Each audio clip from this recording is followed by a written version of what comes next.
Polisi menangkap seorang warga negara Bangladesh yang diduga menyelundupkan pengungsi Rohingya ke Aceh. Laki-laki berinisial HM dianggap telah menyediakan kapal kayu untuk rombongan pengungsi dari Bangladesh. Kepala Kepolisian Resor PD AKBP Imam Asfali mengatakan HM mendapatkan keuntungan setara 7 juta rupiah sampai 14 juta rupiah dari setiap orang yang diselundupkan ke Aceh.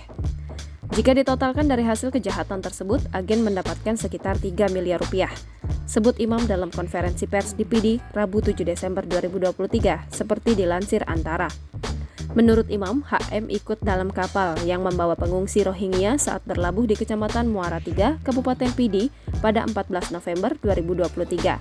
Kala itu, HM sempat berkamuflase sebagai sebagian dari pengungsi Rohingya. HM juga disebut berperan saat memberangkatkan 147 pengungsi yang terdampar di Kuala Gampong, Pasi Barendeh, Kecamatan Bate, Kabupaten PD pada 15 November 2023. Dalam kasus ini, polisi juga masih mencari 2 orang lainnya yang terlibat dalam sindikat penyelundupan orang tersebut. Download Tribun X sekarang, menghadirkan lokal menjadi Indonesia.